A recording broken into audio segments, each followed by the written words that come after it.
Alors, mesdames et messieurs, merci de votre présence. Après 2 ans d'absence d'une conférence de presse de la balade gourmande, quel plaisir de vous souhaiter la bienvenue au lancement officiel de la 22e édition de la balade.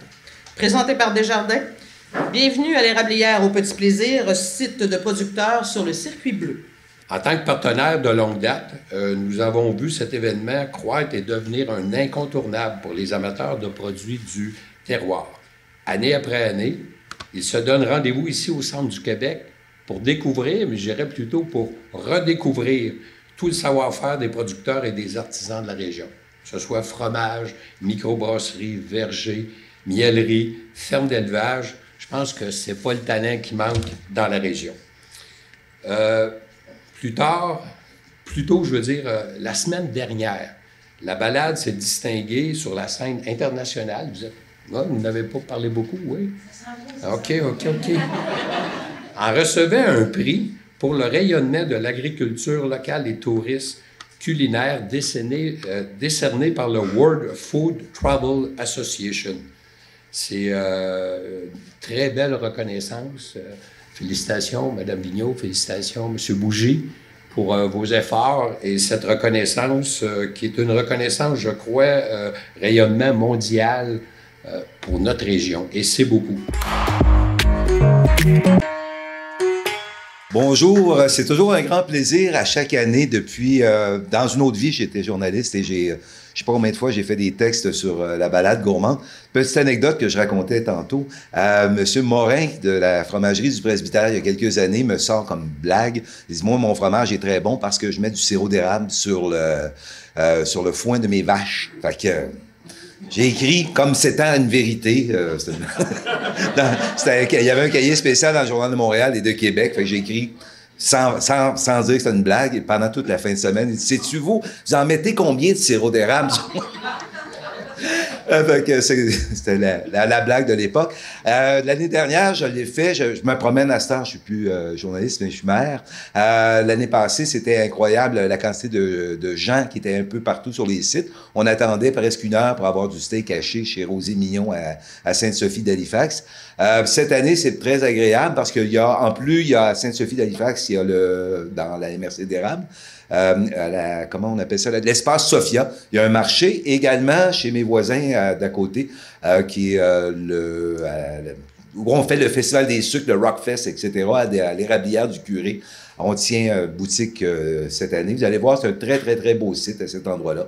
Ça fait que je vous invite fortement à venir faire un tour à Sainte-Sophie et également à Saint-Pierre-Baptiste. Merci.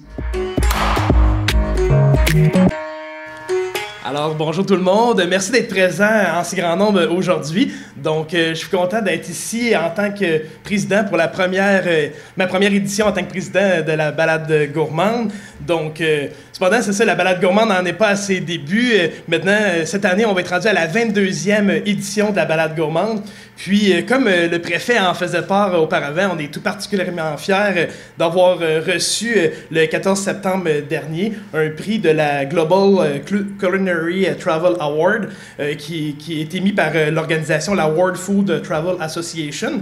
Donc, c'est une association qui regroupe tout près de 200 000 professionnels en matière de tourisme et de tourisme gourmand et d'agro-tourisme.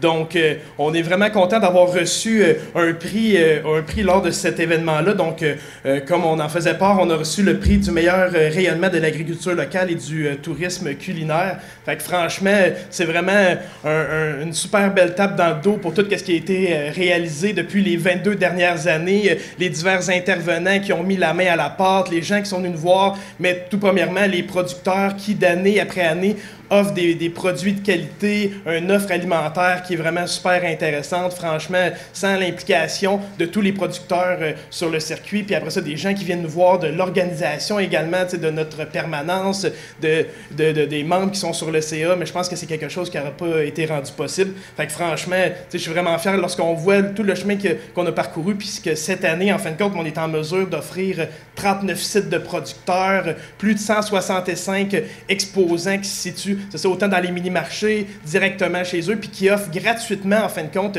des dégustations, qui expliquent comment ça marche à la ferme. Franchement, tu sais, je pense qu'on a vraiment quelque chose à être fiers. Puis, tu sais, on savait que c'était quelque chose qui était grand dans notre région, qui était grand à la grandeur du Québec, mais maintenant, tu sais, on peut se dire que c'est quelque chose qui est même unique dans le monde entier. Fait que, franchement, je suis vraiment content. Puis, j'espère que cette année va être une autre super belle année. Puis, comme on disait tantôt, que la température va être de notre côté pour offrir une expérience inoubliable à tout le monde.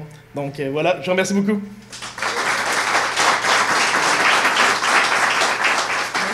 Pour cette 22e édition, les trajets colorés par l'automne vous feront découvrir des fromageries, vignobles, microbrasseries, distilleries, charcuteries, mieleries, cannebergières, fermes d'élevage, maraîchères, ainsi que 7 marchés pour un total incroyable de 165 exposants à la balade gourmande.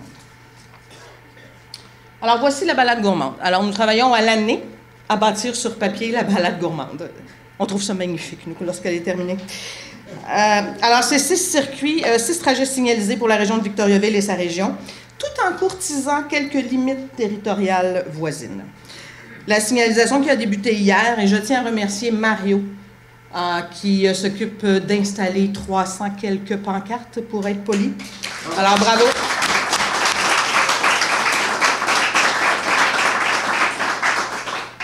Alors, en tout, c'est plus d'une trentaine de nouveautés de producteurs qui se joignent à la belle aventure de la balade gourmande. Dans les plus grandes nouveautés, le circuit Mauve, qui est passé de 20 km à 70 km afin de relier un nouveau point d'entrée de l'autoroute 20 à Dovelliouville vers Victoriaville, ce qui permet de découvrir de nouveaux villages, villes et producteurs. L'année 2022 a permis une belle réflexion de bonification dans la région de l'Érable pour le circuit jaune. Alors, tel que mentionné tout à l'heure, nous avons un tout nouveau marché à Saint-Pierre-Baptiste, ce qui permettra aussi l'entrée en provenance de Saint-Ferdinand, Saint-Fortunat et le secteur de la Beauce. En très grande nouveauté cette année, on a demandé à nos restaurateurs de faire des menus du soir et des animations musicales. Entre nous, on appelait ça le nightlife. Alors, notre objectif est de faire vivre une expérience gastronomique et culinaire après les heures d'ouverture de la balade, alors que les gens restent plus longtemps chez nous, augmenter le taux de nuitée en hébergement et surtout promouvoir les maillages d'affaires entre les producteurs et les restaurateurs. Sur présentation du passeport BG, qui est un revenu indispensable pour nous, les organisateurs de la balade, et je tiens à remercier la très grande générosité des producteurs parce qu'ils remettent des rabais ou des cadeaux à chaque achat. Nous avons un objectif de vendre 2000 passeports cette année, ce qui va déjà très bien. La vente en ligne est commencée. Et pour chaque achat, selon les avantages nommés par les producteurs, c'est 5 % de rabais. Et les objectifs, c'est de fidéliser la clientèle à l'achat sur place au moment de la balade et bien sûr de les faire revenir. On tient à préciser que la balade gourmande donnera un don aux organismes communautaires, ORAP et Sécurité alimentaire à la fin de l'événement. La force de l'image de marque, on en parle beaucoup de la balade, elle est reconnue partout au Québec. Plusieurs aimeraient avoir leur balade dans leur région. On la garde. Alors, on l'a beaucoup travaillé cette année afin de partager cette image commune et d'un sentiment d'appartenance à l'événement. Alors, on a remplacé les grandes cartes, vous savez, qu'on avait par des encarts ou des cartes en version limitée que vous avez reçues ce matin. On en a seulement 2000 et lorsqu'il n'y en a plus, il n'y en a plus. Les grands médias auront leur page centrale avec la carte aussi, pour faire le moins d'impressions possible et garder nos valeurs d'événements éco-responsables. Nous avons refait faire des tabliers avec l'organisme Le CFR, l'école ici à Victoriaville. Nous avons des autocollants de porte maintenant pour bien s'identifier avec les sites de producteurs participants à la balade.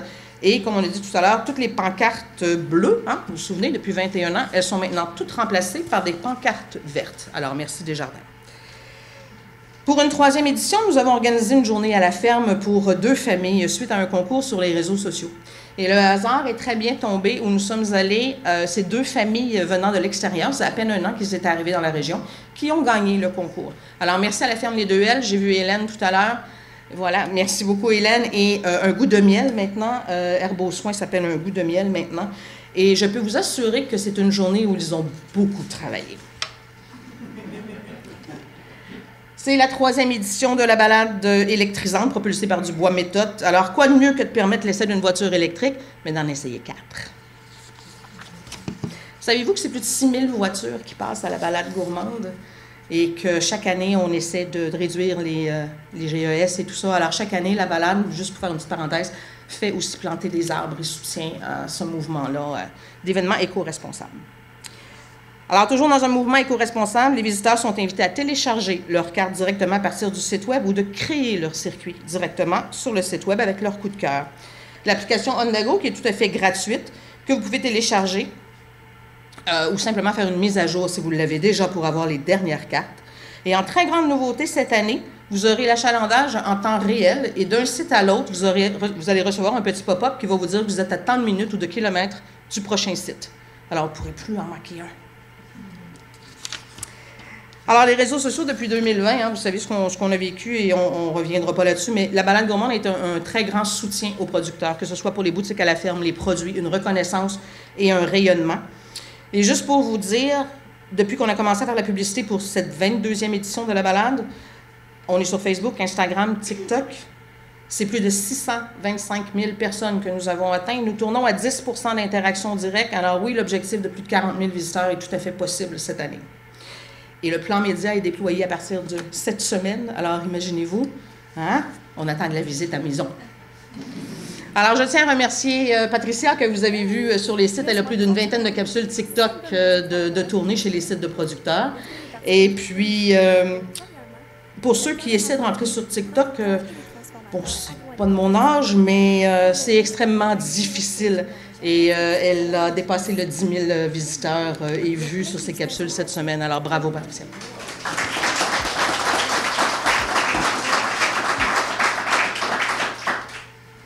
Alors, afin de combler une offre touristique, on avait débuté l'année dernière. Cette année, on reprend les forfaits en autocar. Pour les personnes qui seraient seules, ne voudraient pas conduire, il y a beaucoup de trafic. Tout simplement de l'association ou des groupes, des familles qui se rejoignent. Alors, nous avons repris les forfaits en autobus et nous en recevons environ entre 4 et 8 autocars par année. Alors, faites fois 47 personnes. Ça fait pas mal de monde qui arrive en même temps. On est très contents, les gens sont contents et ça va bien.